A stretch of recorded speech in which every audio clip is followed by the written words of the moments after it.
Live. Good afternoon, everyone. The third session of very interesting FTTH India 2021 discussion on innovative in-building solutions. To kick off the conversation, we'll start with a welcome note from Mr. T.V. Ramachandran, President of Broadband India Forum. For many of us, TV needs no introduction. He's an esteemed industry veteran and part of the mobile telephony sector in India since its very inception. First, the CEO of Sterling Cellular in Delhi, having also led the COAI for 12 years after establishing it. He has several different other certificates to his credit and is an honorary fellow of IET London and IET India, and also a global advisor to IET's Future Tech Panel. Over to you. Thank you, Rajat. Good afternoon, ladies and gentlemen. Extremely delighted to welcome you all to this third session of FTTX India, fourth edition of that. While it is called FTTH, we would rather refer to it as FTTX because it should include not just home, but any building, any X location. So the fiber to the location. So that's been one of our flagship events for the last 4 years. Earlier we used to have Bombay. This time we are having it virtually, which is everywhere. And it's always attracted a lot of interest. We have had expert presentations and talks in the morning half. And I'm sure this session, which is the concluding session, will also be equally fruitful. This session is going to be with the theme of innovative in-building solutions. We are all aware of NDCP, National Digital Communications Policy 2018, which talked of many good things. It's a great policy. And it talked of broadband for all. It talked of ubiquitous Wi-Fi. It talked of fixed line broadband to 50% of households. That's a very great target. 50% households. Very few countries have near that. And it's also talked of sharing of infrastructure, active infrastructure. Okay, fine. You take fiber to the home, to the building, to the office, whatever. At the end of that, what? What happens within the building? That's of paramount importance. And this session is going to be, therefore, an extremely crucial one because there's no point in having any supply line if at the end of it there isn't a system which can leverage it. We are going to be having some very interesting presentations on this, discussions on this. We are having the team presentation by Mr. Karthik Raja and Sebastian Kaiser, both from Mozark, and they're going to talk of innovative platform solutions. So I will not take up more time, and Dr. Murthy is there. Dr. KSR Murthy Garu is a veteran, is a Secretary General of Korwa, which is the Confederation of Resident Welfare Associations of India. It's a pan-India body, founded in 2012 at Hyderabad, and has made rapid strides in playing a key role in spreading the RWA mission across the length and breadth of the country. And we have listened to him before in an earlier interaction, and we were so enthused at look and the progressive steps which they are taking.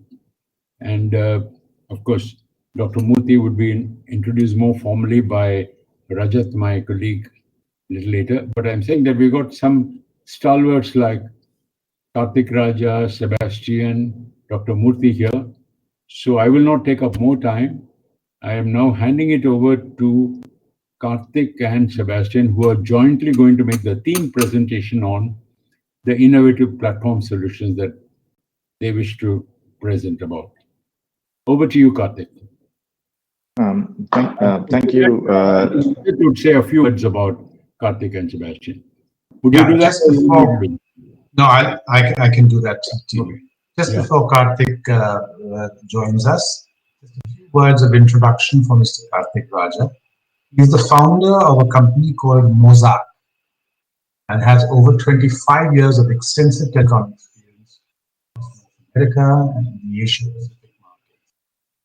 He worked previously in various senior management roles in Arthur D. Little, Motorola, and Actis Technologies. He's also the co-founder of Red Pill Solutions, the largest customer analytics company, acquired by IBM in 2009. Along with Mr.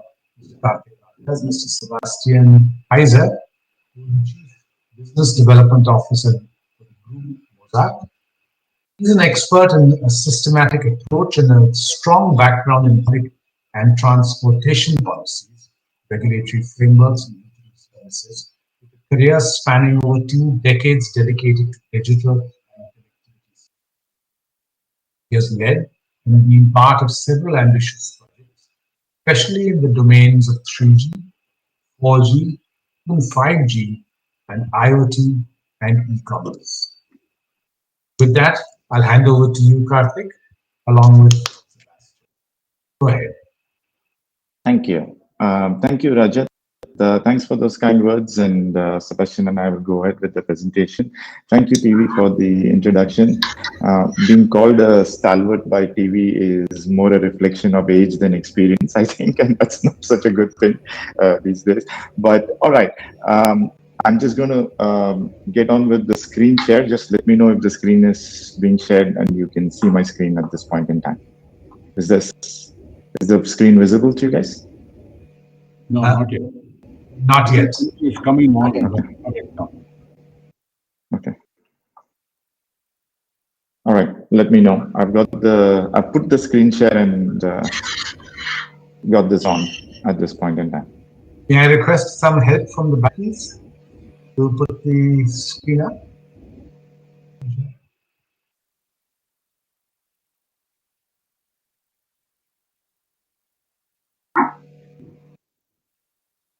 If you don't mind, Rajat, I'll mute myself.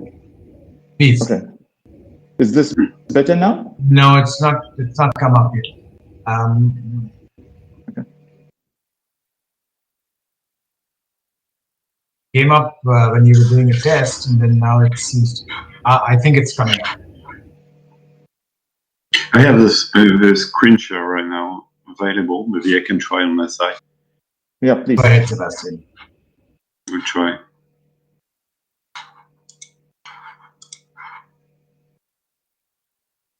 Do you see my screen? Not yet. It's coming. Yeah, but yeah. Okay. Awesome. That's right. Now you can just go to full screen and then. Perfect. Right. All right. Thanks for this, Sebastian. So let's just start with the presentation. I think Rajat has already introduced both of us. So if we can just go to the agenda section. Of course. All right. So what we're going to do is just the way we're going to approach it is I'm going to talk about the problem statement more to set the scene, right? And talk about just introduce what the benefits of a platform kind of an approach is going to be and what are the constituents of a platform. And then Sebastian is going to talk about his experience with RCEP, SNCF, and Grand Paris and the whole Olympic experience and how they have looked at using the platform for many areas. And then we will talk about the different components of the platform and so on, right? So that's how we will run with it and open it up for questions. Okay, so just to set the context of this whole thing about in-building and stuff like that, one very clear area of confusion many times is that people assume when we talk about connectivity in building, they're talking about coverage or ability to just basically be to make phone calls or watch videos from different parts of the building. That's probably true as of 2 years ago or 3 years ago or maybe even 5 years ago. But post-pandemic and post the view of a smart building, which has to be something which has to be there for the next 20 years, or years, right? So when you take a vision of a smart city, it's very important to realize that a smart building is a component of a smart city. It's a smart city in itself, right? I mean, a smart city is nothing but an aggregation of smart buildings, right? So what is the definition of smart? Because that's the basic that goes into it. And we've taken the definition from the US, for example. This is the Telecom Industry Association combining with the Residents Association and the Commercial Association, where they have created what's called a Smart Building Program, and called it a fourth utility, right? So telecom as connectivity has been given the status of a utility, and once connectivity has been given the status of a utility, there are now 7 layers, right? So they are not independent layers. Connectivity is as much a layer which drives the usage as electricity, right? So if the basic building infrastructure is at layer 1, on top of that basic building infrastructure, you have connectivity coming in, and that's the position of connectivity, and it is even below the layer of power and energy. So electricity and all of that also have to run based on the connectivity layer. So the connectivity layer is a layer underneath even power and energy, right? And then you have the information management layer, which includes all your combined, like the building information, the climate control, and all of that kind of stuff. And then you have the interoperable processes and systems. And the reason why you need interoperable processes and systems, especially, I mean, I'll just give you a simple example. Think about security, right? So you have security cameras in buildings, and typically, and especially high security buildings and stuff like that, they run a separate network for the security cameras. They'll have it all come to the control room, right? But if you have a security guard going up and down, his device is only voice device on that security network. He doesn't have a data device. So what happens is he accesses those security cameras using Wi-Fi, using a public Wi-Fi. So just then and there, your entire security network is gone. You don't need a security network if you're going to break a security network, right? So that's the reason why you need to have the different networks within the building, whether it's security or power or private Wi-Fi, public Wi-Fi, all of them have defined APIs to be able to talk to each other. It's not just unique networks and then go, because then everything really works properly the way it's meant to. And obviously, once you have that, then you can put the autonomy and automation on top of it. Because I'll give you a simple example. I'm traveling right now, and my home, I have got a security camera on. I'm sure at some point in time, the Wi-Fi went off or the power went off. I don't know what went off, but something went off for 5 seconds and restarted. But now my camera is not able to get back on the network, right? So I don't know what's going on in the home. So that kind of autonomy is not possible when you start putting, and we see this, and we're working a lot with electricity boards, smart meters, and these are the kinds of things that happen. You put a smart meter, you get an IoT interference, one thing stops working and then it doesn't get back on because it tried to get back on for three attempts and failed. And once it's not on, you got to make a visit to fix it, right? So that kind of stuff cannot happen, right? If you keep them all independent. So they have to be set up above the layer of the interoperable processes and information, right? And they can't be set up independently. At this point, it's more like connectivity and automation. That's not how it works. It has to come through these 7 layers. And of course, once you put these 6 layers, then the layer of innovation, services, and enablement, right? Now, the stakeholders for all this, and a lot of times we get the question, who pays for this? Right? And the answer is many people do, right? There is an owner, there is a manager of package services within buildings, there are building driven services. Let's just stay on that slide for a second, Sebastian, if you don't mind. And then there is externally provided services and city and community services and workplace occupant services, right?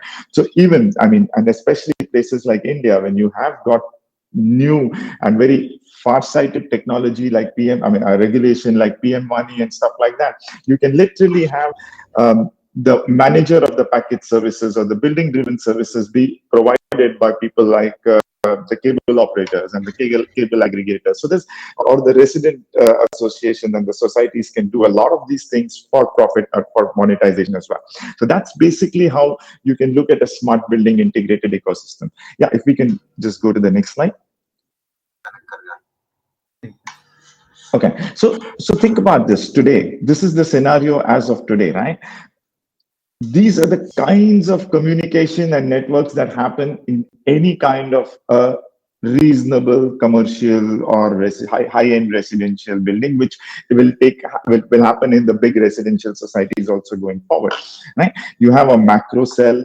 You have solar panels, you have rooftop cooling units, you have microwave, satellite, all across different technologies. And then you have in-building cabling, multiple access points, LP-WAN, IP. I mean, a variety. I mean, in our view, we do a lot of this work in Southeast Asia. There are some 5 or 6 networks, even with combined antenna systems. There are 5 or 6 different networks that go into most of these buildings. And it's and because of the cost of 5 and 6 independent networks going into buildings, nobody does an excellent job because each is very expensive, and as a result, and also the end-to-end quality of experience is not met. So as a result, you have like a confusion of technology, and there is no one owner, and you keep having multiple stakeholders who cannot give the requirements because the requirements are too complicated. They are about frequencies and coverage and stuff like that, and the building owner or a resident there is not able to give that kind of requirements.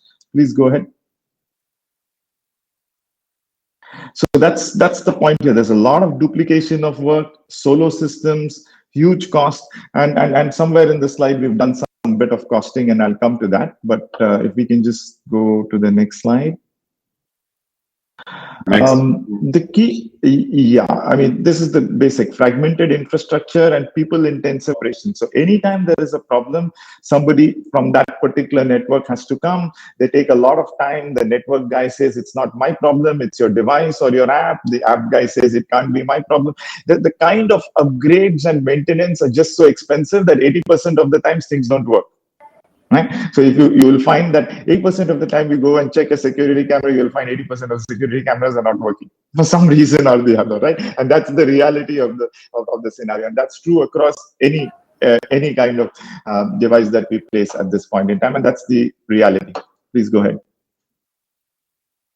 So that's just defining the problem statement as it's, right? Now, how do you look at this as an innovative platform? And is such a thing possible? Is this just a vision, right? And yes, this vision was set about 2 years ago, and now people have worked towards it. And Mosaic is one of the members of TIA, Smart Building Association in the US. We worked a lot in France, and now we work in Middle East and Singapore, Philippines as well. We work with about 70% of the CBD buildings and stuff like that over there. And along with that, we've come up with some platforms over here. The Mosaic platform is basically what it allows you to do is integrated design across all the networks. We take into account the fiber, antenna systems, and all of that.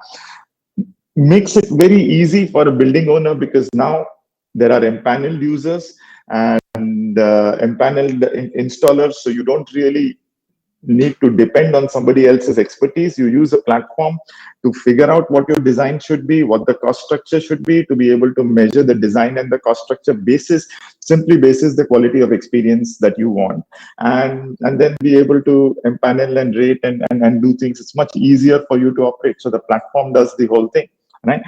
So that there's you basically are not dependent on skilled labor. You're dependent just on people who can come and change things. Important thing is, going forward, you're only talking about smart antennas, right? So the antenna is smart enough to be able to do Wi-Fi versus 5G versus IoT. It's the same antenna, depending on the traffic and the application. So the cabling is very passive, and all the radio networks and the active networks just sit in one small basement. So it's easily upgradable. You don't need to change your infrastructure inside the buildings. Once you design and implement, that stays as it is. You just those part of your smart building infrastructure and set it up. You don't have to go change it for the next 30 years, right? The only thing you need to change is the technology that sits in the box in one part of the building somewhere in the bottom, right? And that kind of an approach we've has been implemented in quite a few marquee buildings. One of it we just completed a year ago was Marina Bay Sands in Singapore, the exhibition center, the casino, the hotel, you name it. And what they found was when you looked at the cost of the different networks which they were running, which is their own network, their visitor network, their public Wi-Fi, their security network, and their casino networks, and all of those kind of networks, but including, and Singapore is quite advanced, so 3 operators do a combined antenna system. So, so despite that, when you looked at it, their cost per square foot, right? The cost per square foot was coming to almost like $5 per square foot. I mean, as a 5-year TCO. And what they found when they implemented this with the smart networks and all of that, using the Mosaic platform model and the unified platform model, was the cost went down from 4.75 to 2.50. So yes, there was an initially higher cost, but over a 5-year TCO, they were easily able to recover that. So that's basically, but they have implemented it only for the last 1 year. So we'll have to see, but that's how the cost has been, and that's what the maintenance has been so far. Just that from a timing perspective, as soon as they implemented, the pandemic came in. So we'll have to see how it goes from there. But the mechanism is quite easy, that you save about $1 to $3 per square foot for 5 years.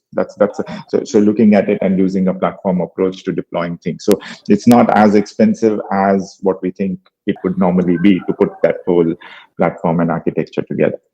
Please go ahead, Sebastian. And I think the most important thing there is it's ready for 5G. Right? It's ready for 5G. It would be ready for 6G, whatever your country's technologies and the spectrum would be. It doesn't matter. The building owner doesn't have to bother with all that. It's one implementation and you're kind of done. So having said that, I think not only for in-building, but the platform success has happened in many places, right, in the past as well. So, and one of the key areas where we were where we found a great public-private partnership for platforms has been in France. Because really what happens is people tend to think, hey, is this because of regulation? Right? What makes this in-building happen? Is it regulation? Should there be a penalty mechanism? Who should we catch? That's the kind of approach that people start thinking of, right? We need one neck to catch. That's the mindset. But here it was an open platform. There was no neck to catch. There was no single owner from a platform perspective. But this is an example of a great case study where everybody contributed because there was mutual benefit for it. And Sebastian at that time was not in Mosaic. He was heading SNCF's connectivity, which is the French railways, and they were a key component of it. And so that's why I just wanted him to give a case study of how we worked with ARCEP, which is the French regulator, and how that platform was used and is now used across France, including for readiness for the Olympics and Grand Paris Vision and stuff like that. To you, Sebastian. Thank you very much. Hello, everyone. I hope the connectivity will be good enough for me to be understandable. So what we did in France, the situation was in 2015, we have no assessment of the connectivity along the tracks into the stations and in every buildings we have. And we decided to work with the ARCEP, the French NRA, in order to set up an ecosystem dynamic, completely new. The first things we have to keep in mind is there's connectivity and digital experience is mandatory along while the passengers are taking the train or using the shops into the station or whatsoever. And so it was absolutely mandatory to leverage this connectivity pretty fast.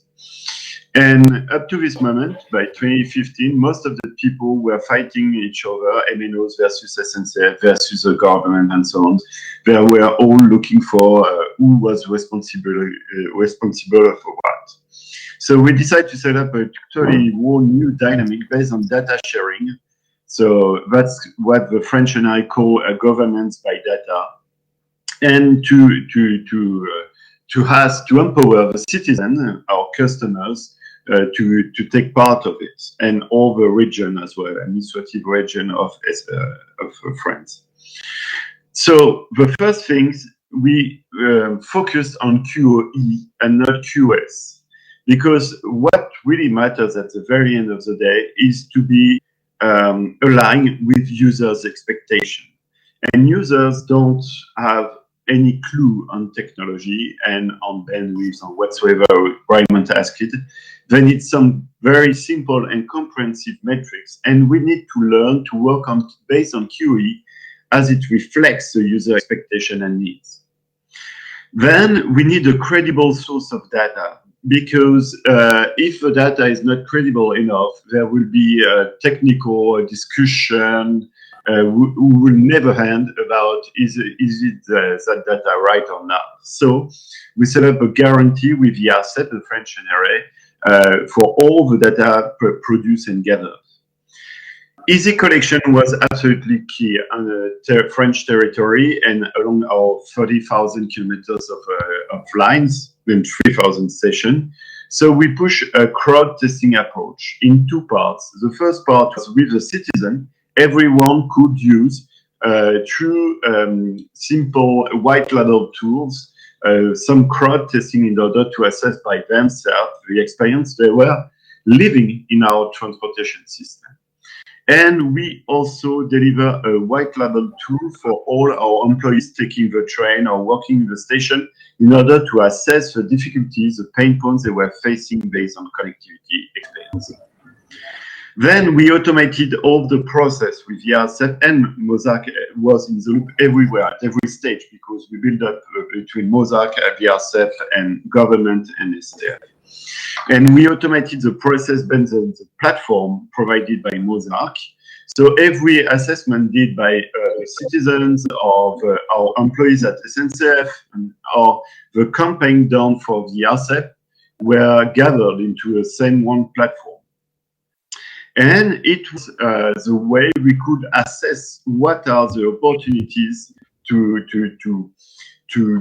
put in the loop all the stakeholders in order to deliver the value and to launch all the rollout projects with a clear focus on where are the lack of coverage and how to prioritize the effort. Because as you may think, it was usually costly and very difficult at the scale of the territory to be fast enough.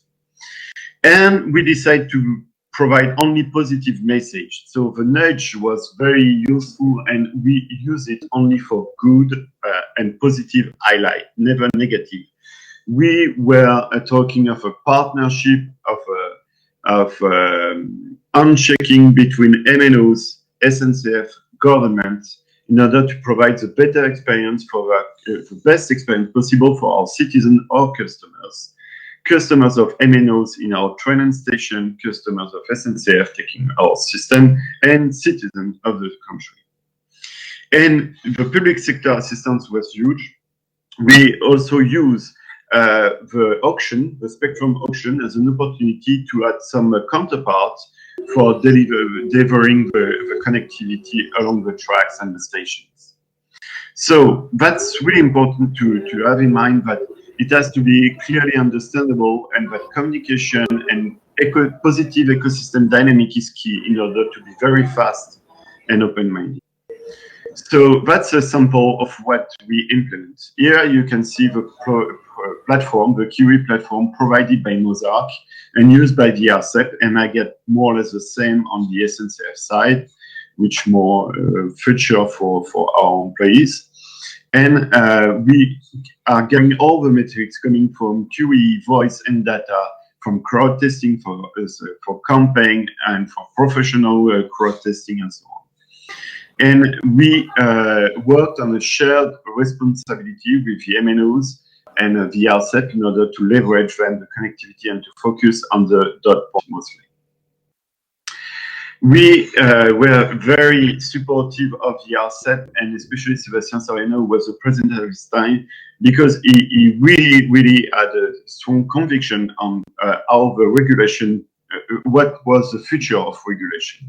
The future of regulation was not to decide which innovation is good or not, but it was and not to censor or being sorry, not censor, but not in a negative way, but in a positive way through regulation, and providing the most data possible for the citizen to make their own opinion and to put themselves the pressure on their expectation for MNOs.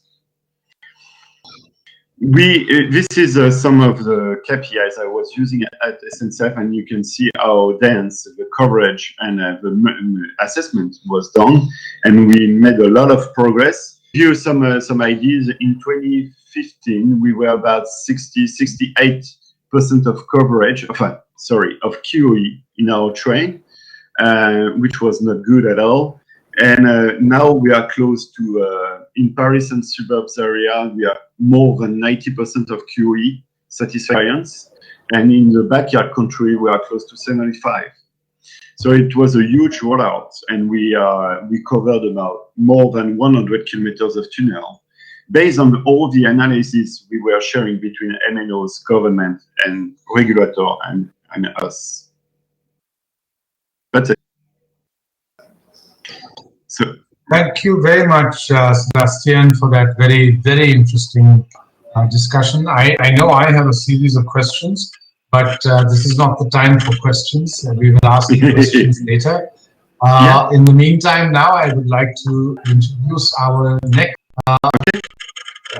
So the Confederation of Resident Welfare Associations, as was mentioned by earlier by T.V. Ramachandran, is the apex body founded in 2012 in Hyderabad.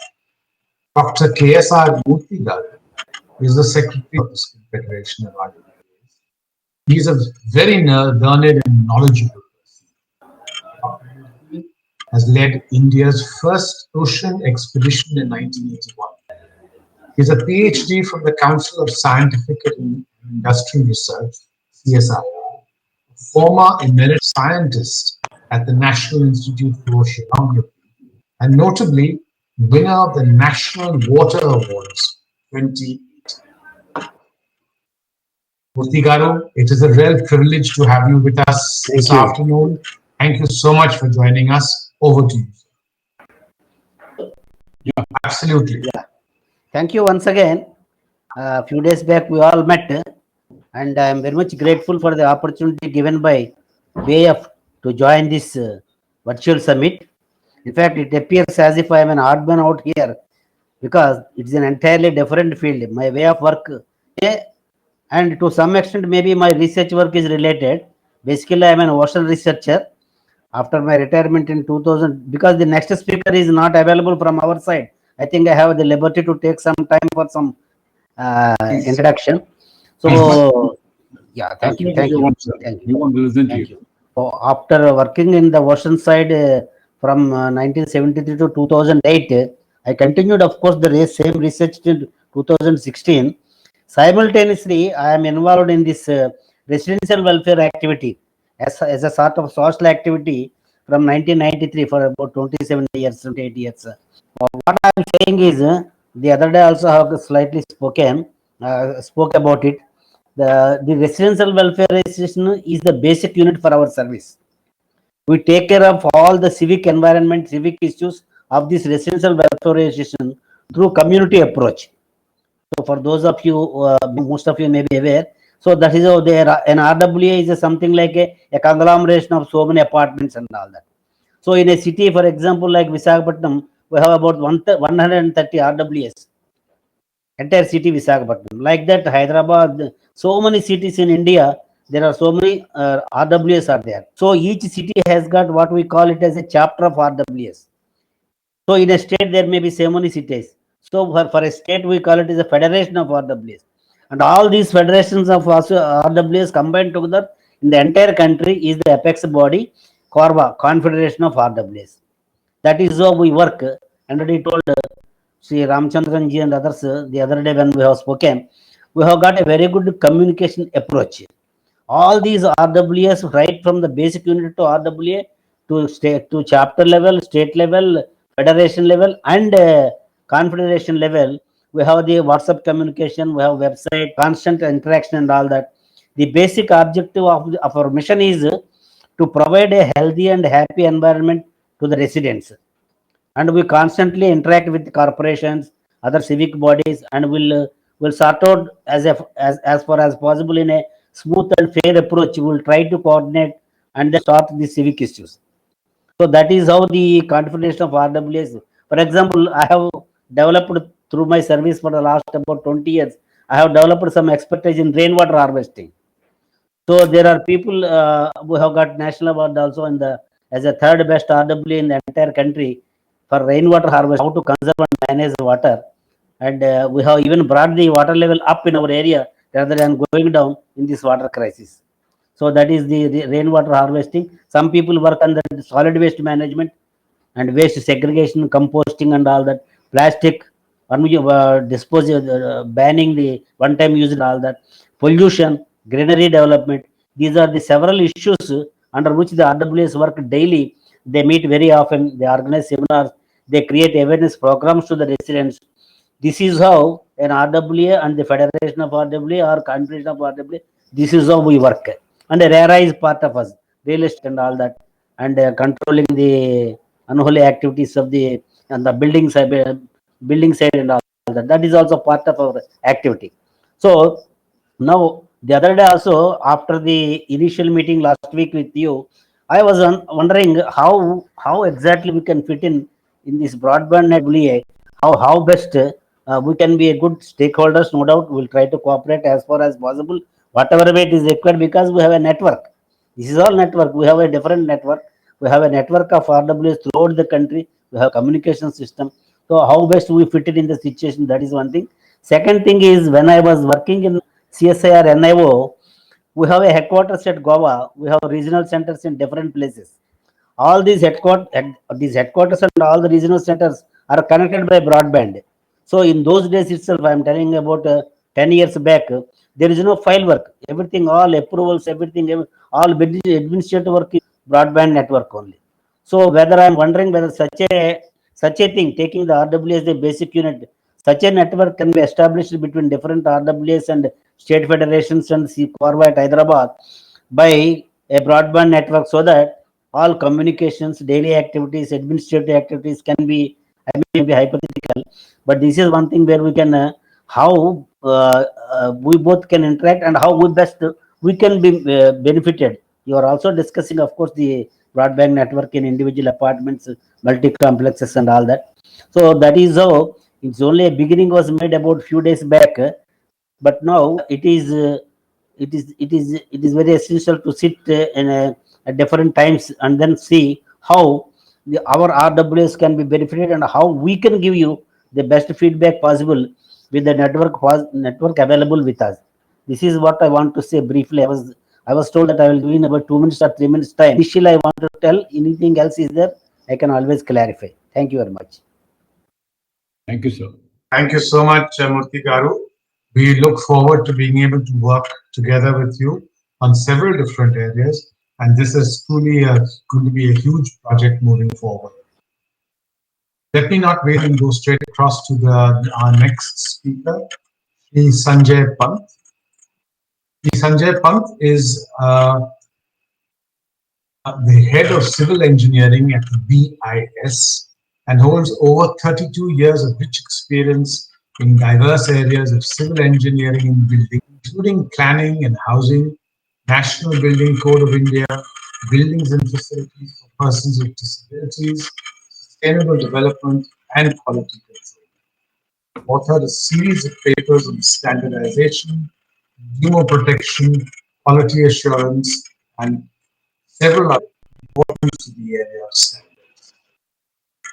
Sir, it's a privilege to have you again on our session. Over to you, sir. Thank you, Rajatji. Thanks to the Broadband India Forum for giving this invitation. I think this is the second session. We had another session some time back, I think in January. And my limited point is that we have a National Building Code of India. We thought that say part of building that or built environment that like we have other services, whether it is water supply or electrical or air conditioning or acoustic sound insulation, noise control. There are a number of services which improve the functionality of a building. Whether it is a residence or an office or a hotel or for industrial purpose, for any purposes, there is certain functional requirements. These functional requirements need to be supported. You have a building, skeleton. Once a skeleton is there, it is called a building. But then the supply, it was not there some point of time. You go to a well, fetch water, it's not part of building. Then how can it, today, if you ask somebody who say, if water supply is not there, how can you call it a building? No, it's a not livable place. So you have to have a network of water supply. Today, the definition has changed. We used to have toilets outside the building. Nobody thought that it is a part of the building. Today, it is part of the bedroom, in fact. So the thoughts are continuously, because we are working towards improving the functionality, safety, and environment. And ultimately, with the focus that we have a better structural safety, fire safety, functional performance. So can we ensure all the things without an IT-enabled building today? It is no. So therefore, in the year in the year 2005, in the National Building Code, we tried to sow some seeds that, and we modified the chapter on electrical installations by calling it electrical and allied installations in 2005 NBC. But then we did not get much information, but thoughts had come even at that time. Some of our developments had not occurred to that extent at that time.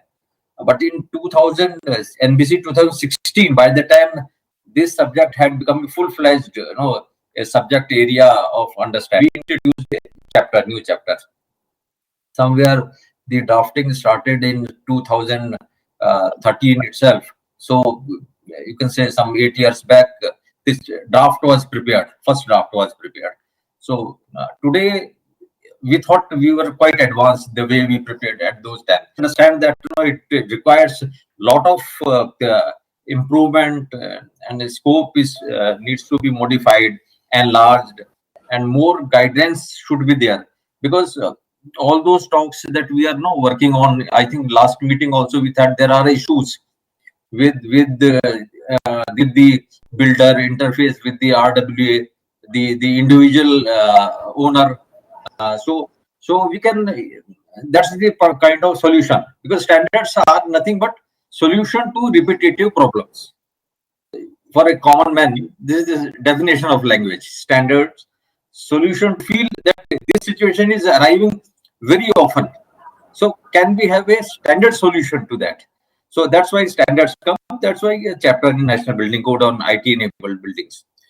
The chapter right now covers IC, information communication enabled install technology systems, cabling installations in a building, basic design and integration for telecommunication spaces within buildings, cabling infrastructure, their pathway components, passive connectivity hardware, installation of different communication equipment, cable combinations, power connections, general guidelines for planning and providing ICT services in a building at planning and execution stage.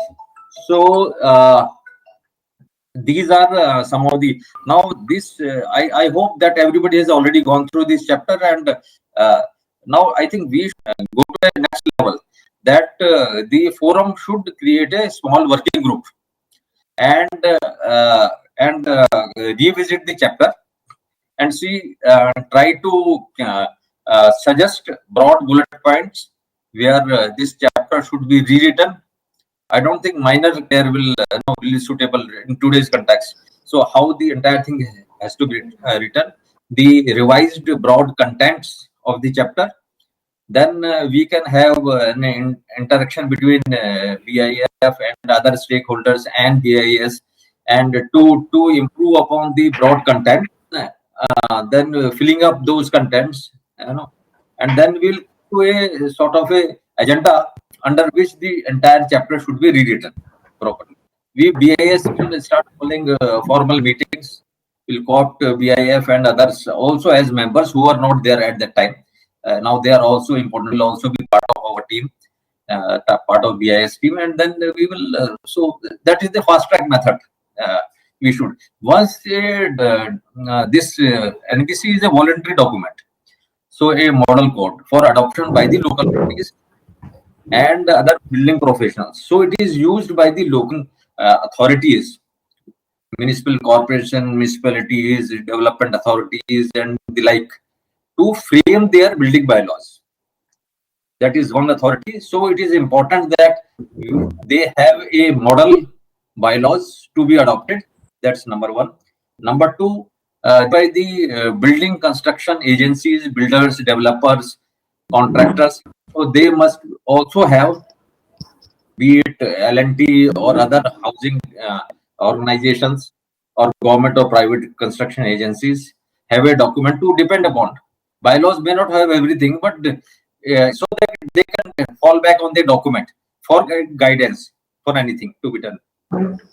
The third, we have to train the building professionals in this field. Everybody should have a standard understanding on vocabulary and language, and therefore the building professionals, this will become a training material for the building professionals, the architects, the civil engineers, even other people, because it will be interface to the structure even. So even the structural engineer, the electrical engineer, the HVAC, other, because it will have an interface with the existing itself, which are dealt by other kind of professionals. So it will be a training material for all of them. And then it will also be an education material for teaching. Once we have put our mind together at one place, whether it is RWA, whether it is academic institution, whether they would have a solid document to bank upon, to build further, to understand further, to disseminate further. And then you can have any number of workshops, seminars, conferences, disseminating, guiding, and telling everybody this is what can be followed. So we will have a unity, sort of a command or understanding everybody. The entire efforts will be channelized. This is my submission and my proposed roadmap. Thank you.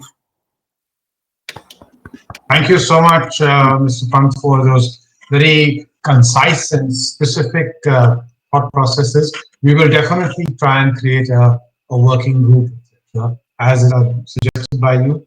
And I will take this offline and discuss it in greater detail. Sure. We are now up at the time when we can ask some questions. And I have some questions which have already come in. So may I request both Karthik as well as Sebastian come back on their webcam and mic so that the questions can be asked and answered. Raise hand. Thank you, Sebastian. Karthik, I can't see you. TV, I acknowledge the fact that you are also going to ask a question. I have one question line which I first want Karthik to answer for the benefit of all the entire audience. The question for Karthik is, how is your platform different from what is now available? Smart building management systems which are now available in there are a plethora of them. How is your product different and better than what is currently? Over to you.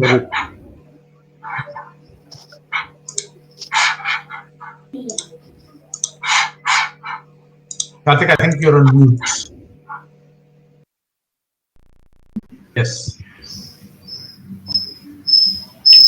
Karthik, are you able to hear us? You can hear us, but we can't hear you, it seems. Okay, Karthik sir, there is a dark green color disconnect button on the bottom, which turns it to audio once it click it. So just click it and click on join audio.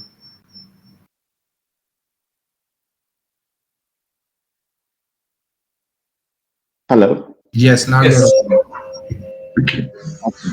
All right. Now I'm just going to, I think, thanks for the question. I'm just going to show my slides. Otherwise, Sebastian will have to show the slides again. Let me just try. Yeah, I've got the screen share now. Just give me 1 second, guys. Sir, we lost your camera. Can you please switch on your camera? Yeah. I'm just trying to share. Are you able to read now? It's coming. It's okay. I think it's coming up, yes. Yes. Okay, so I think thanks for that question, Rajat. So I just wanted to share with you a couple of things around the platform, right?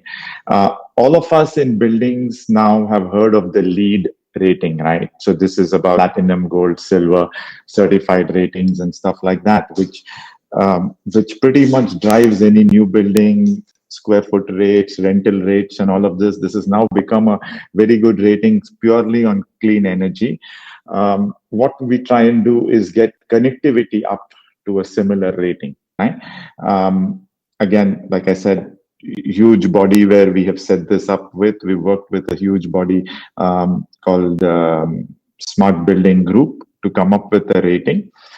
And these ratings, in addition to these guys, some of the big things is because connectivity utility in many of the markets, building insurance also depends on the utility rating. So it depends on connectivity rating. So one of the biggest insurers or underwriters of insurance is Underwriter Labs. They are the biggest in building, and we've worked with them, come up with a smart building rating program as well. Right. So in addition to the basic connectivity for cellular and Wi-Fi and security and stuff like that, there are other quality of experience metrics like ability to watch news or entertainment, ability to use video conferencing apps, social media in the different parts of private and public access areas of the building. You also have the security systems. You also look at expansion capabilities for 6G and futuristic bandwidth and IoT requirements, and also look at resilience characteristic redundancy checks. Now, all of these are under finalization on how it is to be done. But the most important part is when you look at these ratings, what the platform does is it has simple tools which even residents of the building, associations can just take as an app, simple click, upload it and get the rating for a building. So they will be able to rate their apartment, they'll be able to rate their buildings, they'll be able to rate the public areas in the building and be able to rate the entire city in that way, right? So people just put this in and are able to do the rating on their own at a simple app level. So they don't need, like as of today, if you look on which wants to do a rating, it requires a expert with very sophisticated tools who has to go into every building, right? And that's not the kind of thing here. It's a very app-oriented, simple, user-based mechanism to basically rate. And it just comes in and gives you floor-level scores, park scores, and so on and so forth. And it gets used even by security agencies like 911 services in the US and stuff like that, right? So it's an auto-generated mechanism. In addition, if buildings don't have access, what we do is we have the to even get the street furniture asset mapping, which is the not the light poles and stuff outside, because you could use the extra furniture to be the outdoor can give connectivity to certain parts of indoor if it's not a multi-story kind of a building. So how do you get that? So those kind of assets which are outdoor coming into the building are also mapped through the platform. And this again, if you need more sophisticated, because most of the buildings need to address 3D building maps for smart buildings and stuff like that. So in order to get the 3D building maps, there are again easy mechanisms, very easy, best-in-class available tools. And what our platform does is allows you to integrate with these 360-degree cameras and stuff, which you can use, which architects can use for doing the 3D map. So any kind of format of 3D maps comes in through a geospatial cloud. This is a SaaS model, works at a very simple point-and-click kind of a model. You in fact have companies like Microsoft. What they do is for their big campuses, they take cameras and put a drone and have the drone just cover their entire campus. And within a 10-minute drone drive, they get the infrastructure onto a platform. So the platform allows you to bring in things into the platform and to measure things within the platform very easily. The second big advantage of the platform is the fact that any other infrastructure, like we talked about, like the building infrastructure and stuff, which is already there and stuff like that in the architectural plans, can get integrated with standard, whatever is there in AutoCAD can just come in. So all the infrastructure requirements of the building just come into it as a plug and play. And most importantly, then all the user needs, whoever the user is, the user could be the private owner, the user could be the managed service or the security guy. They just have to put their user QoEs for the different floors at a simple app level. They don't have to worry about the plans and all of that. They just point and click and say, this is the app I'm going to use in this place, and this to be 99.99, or this is a Reliant security camera. So you don't have to say, I need latency of XYZ, I need coverage of XYZ or whatever. You just have to put your requirements the way an architect would just put any other kind of requirements in the building, and the platform would give them the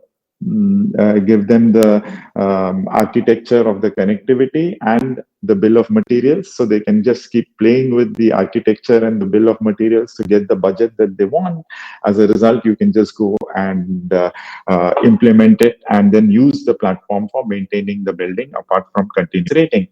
What it does is it removes the skill set. See, today every other platform which we are talking about requires skilled engineers, require skilled amount of data and a separate kind of data connectivity, data ingest just for connectivity. But for us, it's not the case. You use the standard plans of a 3D map, which you need to do for a building. If not, we give some simple standard cameras which you use for the 3D map, we ingest from there. So all the standard ones are already ingest. The rating is user-based. The definition of what you want is also user-based. So the users don't need to understand the complexity of planning and connectivity. It uses the standard tools and does it. So it completely makes it easy for any individual to go and set what is required and just look at the budget and what they need from a connectivity standpoint. So technically speaking, you can say, I need to watch television. In my bedroom, I need to be able to do a conference call, whatever it is, right? You just set it up the way you want to, and you will see what the connectivity needs to be for the entire building and what the pricing will be and what the budgets will be. So it's as simple as it gets. Does that answer your question? Thank you so much, Karthik. I think, oh yes, that is a superb response. I have a couple of follow-up questions, but I'll come to that. First, the next question is from TV Raj. TV, over to you. TV, you're on mute. Okay. My question was from Mr. Sanjay Pant. Very interesting to hear your point about formation of a working group to give inputs for the NBC, and you'd be very happy. The industry with BIF facilitation, only last week I set up a group for this, which represents a complete segment, which includes the telcos, it includes an IIM professor, it includes various, it's a small group. Mangas, whom you might have met in our previous thing also, he is there leading that group.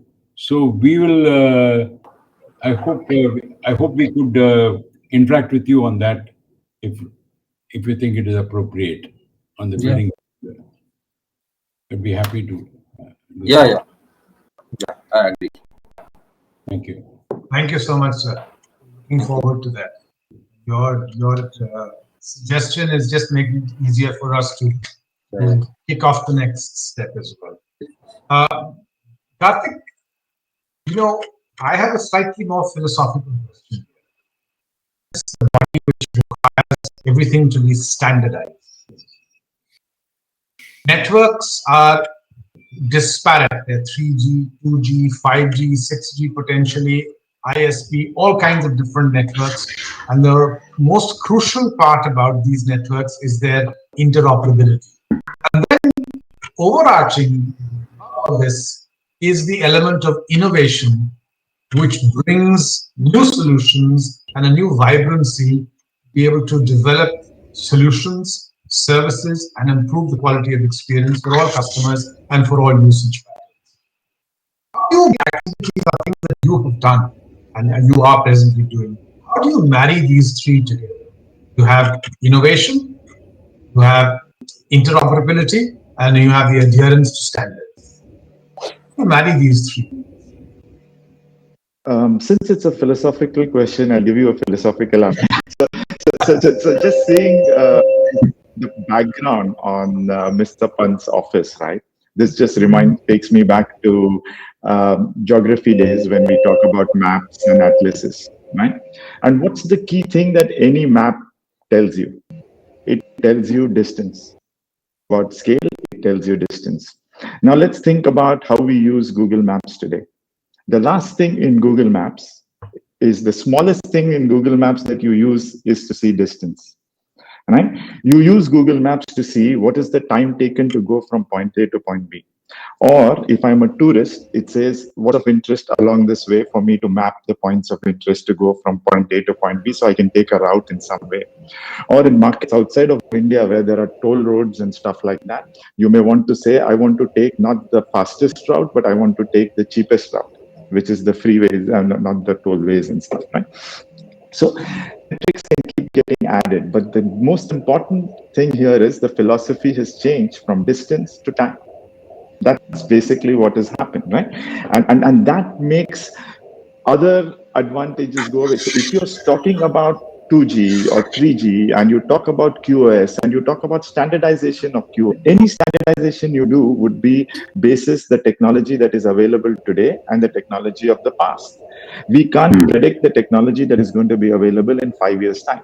Whatever we may want to say, right? We don't know whether it's going to be 6G or India is going to cross 6G and go to 7G or whatever it is that's going to happen, right? You can't predict. About QoE at the quality of experience level, we can. So for example, you don't need to know the speeds today that your connection is in where you are doing your connection now. You don't need to know the coverage. What you need to know is how responsive is this ViewCam app, right? For turning off mute, turning on options, and what is the audio and video quality.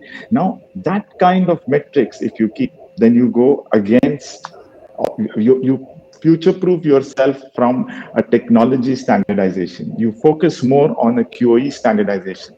The way once you focus on the QoE standardization, and that's the example Ashwin was talking about, the platform in France is set on a QoE standardization. So it was there for 4G, now it's done for 5G. They're not setting up any spectrum or coverage or anything. It's just, hey, can I study from home? Can I work from home? Is the school having this? Can this be converted into an ICU for hospitals? Can it not, right? You're just setting the requirements at any point in time, exactly like tomorrow Google can set up places of interest or anything on top of the experience, because once you've mapped it with time, you're now completely out of all the distance and roads and all of those. So I think that's the basic from standardization point of view. We need to focus on QoE as a standardization metric rather than QoS. Then a lot of these questions are moot. Yeah, if I can add to this, the point very briefly, to share my experience, because when we stick with the French NRA, we looked at what was done in other countries in Europe, and because we scale it at a European level also, what we did. And for example, in Germany, the German NRA set some commitments for the MNOs based on bandwidth requirements.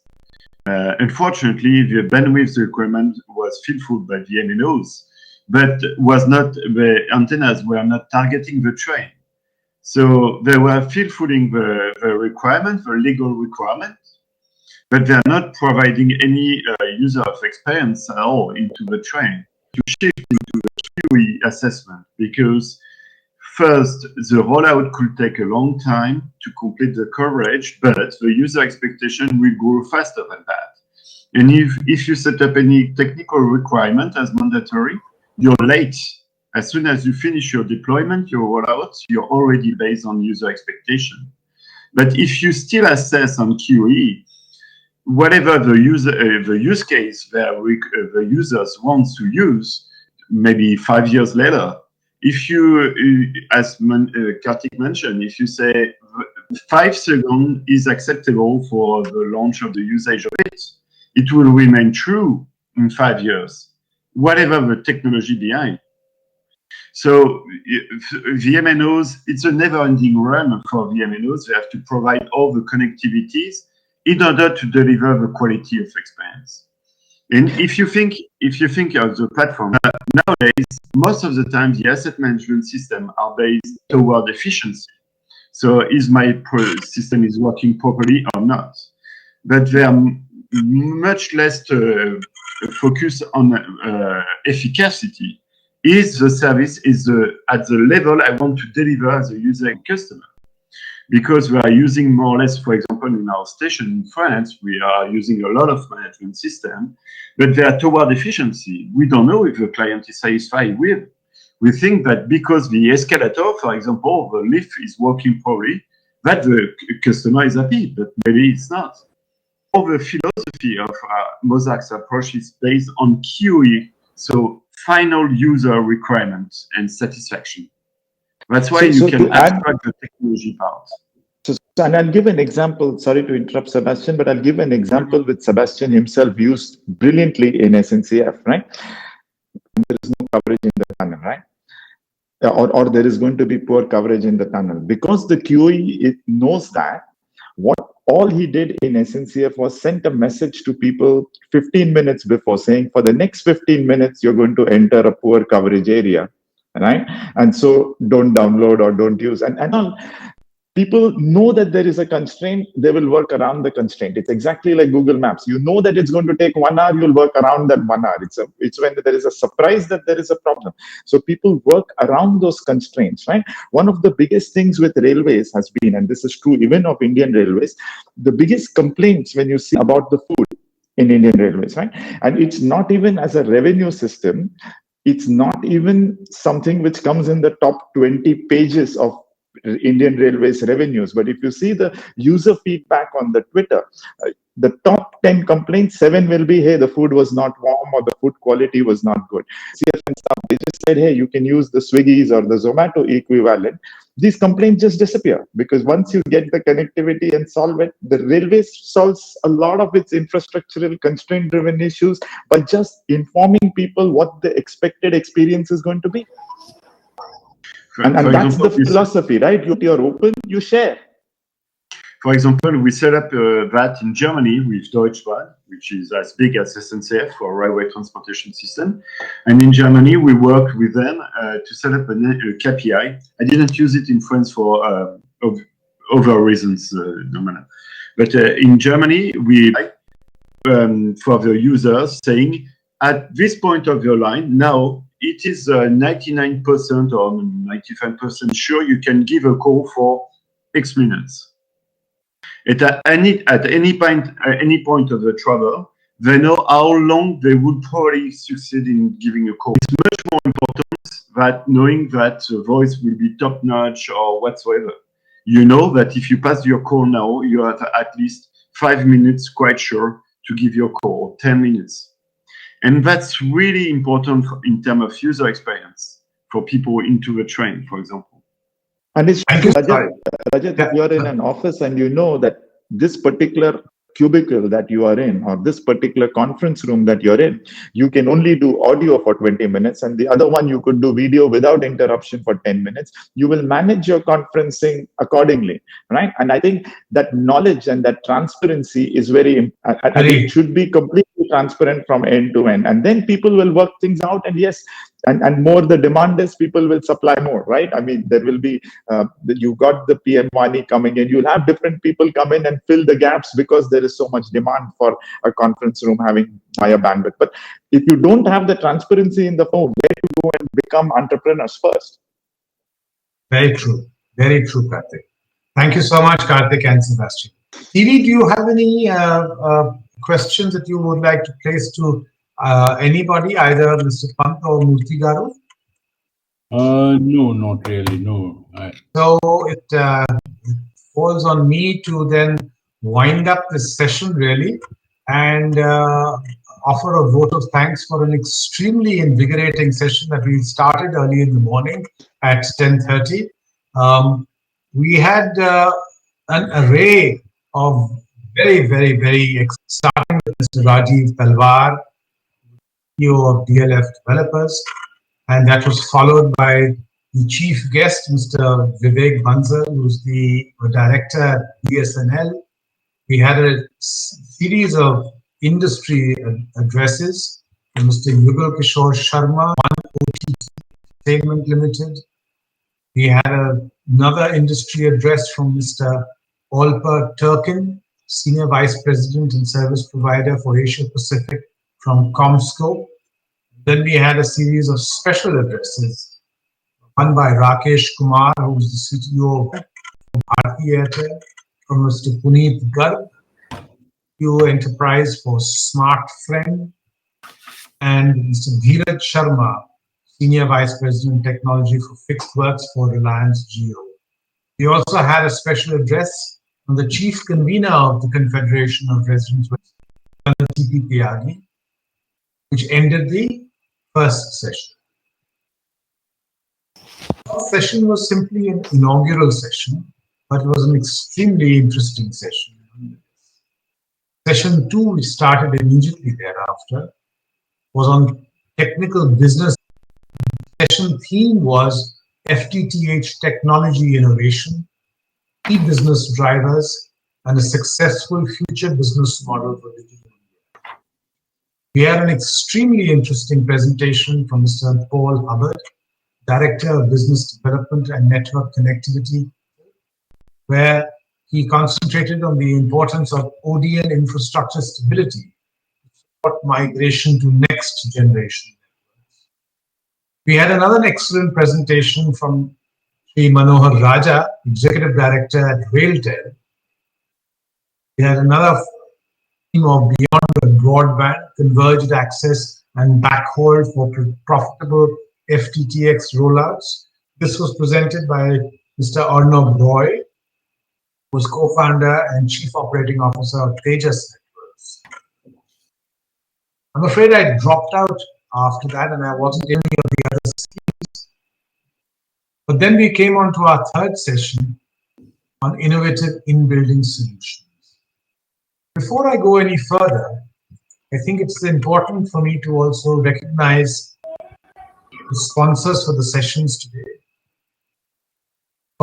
As a smart connectivity partner, 1 Gigabit as the gold partner, conference partners in the form of CIS, Shailidhar, and Tejas Networks, and the IX partner, DC.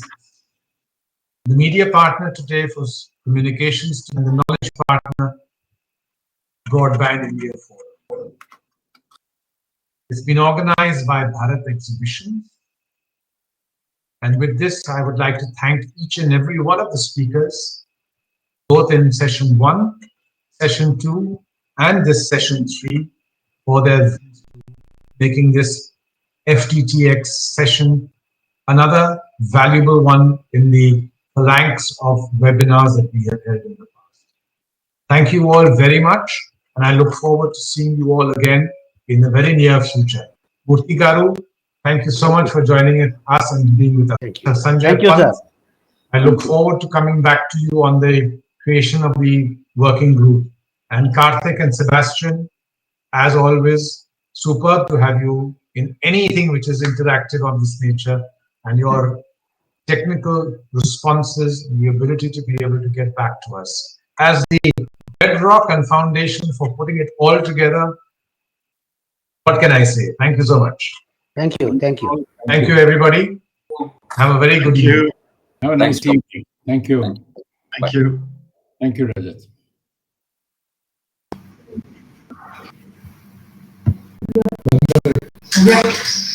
Video चला video